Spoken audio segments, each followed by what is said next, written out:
Hello everyone. आज हम discuss करेंगे कि अमेरिका इतनी बड़ी सुपर पावर क्यों है। तो हमें इससे पहले हमारे इतिहास में जाना पड़ेगा बर्लिन वॉर में। बर्लिन वॉर 1961 में बनी थी, जिसने कम्युनिस्ट वर्ल्ड और कैपिटलिस्ट वर्ल्ड में कैपिटलिस्ट वर्ल्ड और कम्युनिस्ट वर्ल्ड को अलग कर दिया था। और जब वो दोनों कंट्रीज अलग हुई तो एक कंट्री जो यूएसएसआर गवर्नमेंट ओन में आ गई और प्राइवेटाइज कंट्री यूएसए में आ गई।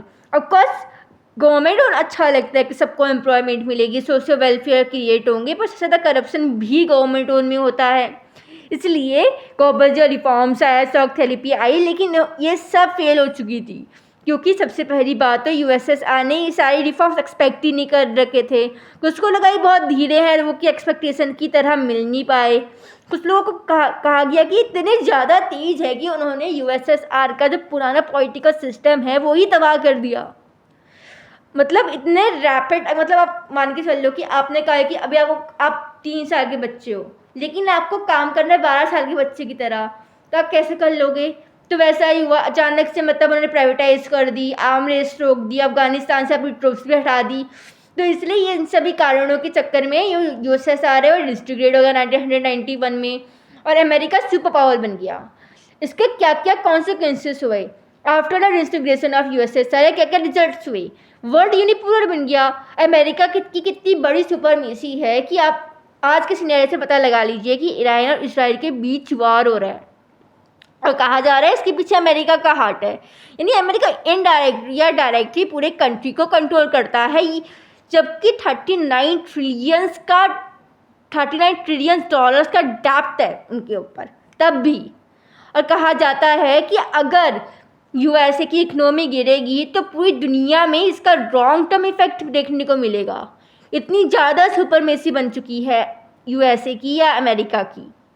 और दूसरी बात, अमेरिका टेक्नोलॉजिकल इनोवेशन में सबसे ज़्यादा आगे था। NASA, national aeronautical space engineering, उसका सबसे बड़ा प्राइम एग्जाम्पल है। और साथ ही साथ में अमेरिका मतलब नई कंट्री से इमर्ज हुई तो बहुत सी सारी कंट्री नाटो के चक्कर में उनके साथ ही जाना चाहती थी। मतलब एक तरीके से जो यूएसए है मतलब बहुत बड़ी सुपर पावर बन गई।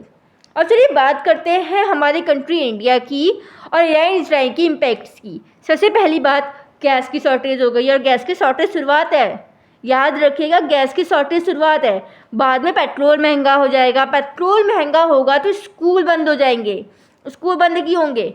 ट्रांसपोर्टेशन के लिए जो फ्यूल लगेगा वो इतना एक्सपेंसिव होगा कि कोई कॉमन इंसान अफोर्ड ही नहीं कर पाएगा, तो बसेस नहीं चलेंगी। इम्पोर्टेंट एक्सपोर्ट का जो खर्चा है वो बढ़ेगा और हमारे आम खाने पीने की ज़रूरतें महंगी हो जाएंगी। इसलिए हमारे प्राइम मिनिस्टर मोदी जी ने कहा है कि हमें पहले से ही एक लॉकडाउन के लिए तैयार रहना चाहिए और पहले से ही खाने पीने का सामान इकट्ठा करते रहना चाहिए, ताकि आने वाले भविष्य में अगर ऐसी कोई भी सिचुएशन आती है तो हम उसके लिए तैयार हों। अब रही बात इंडिया इतना वीक क्यों पड़ गया है?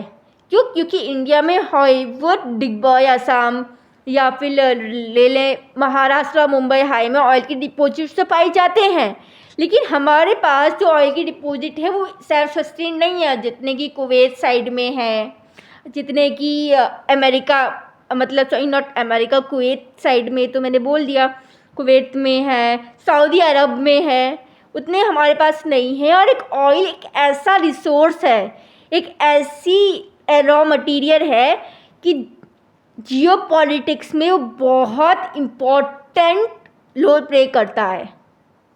उसके बिना ट्रांसपोर्ट नहीं हो सकता, एक्सपोर्ट इंपोर्ट नहीं हो सकता, किसी भी कंट्री की जो इकोनॉमी है वो रूइंड हो जाएगी। Thank you. अगर आपको ये वीडियो पसंद आए तो प्लीज़ इसे लाइक करिएगा, सब्सक्राइब करिएगा और फॉलो और शेयर करना ना भूलिएगा, क्योंकि मेरी पहली वीडियो है यूट्यूब में तो मुझे भी नहीं पता कि इसमें कैसे बोलना है, कैसे एडिट करना है। तो अगर आपको ऐसी वीडियो और इंटरेस्टिंग तरीके से चाहिए तो आप मुझे नए नए सजेशन दे सकते हैं, ताकि मैं अपने आप को इम्प्रूव करूँ, अपनी वोकस को इम्प्रूव करूँ, क्योंकि ये मेरी शुरुआती वीडियो है। मैं भी कुछ ना कुछ सीख रही हूँ, अपना कॉन्फिडेंस बूस्ट कर रही हूँ। तो अगर आपको वीडियो अच्छी लगी तो प्लीज़ मुझे सजेशन भी दीजिएगा कमेंट सेक्शन में। Okay bye, have a nice day to my lovely YouTubers fans.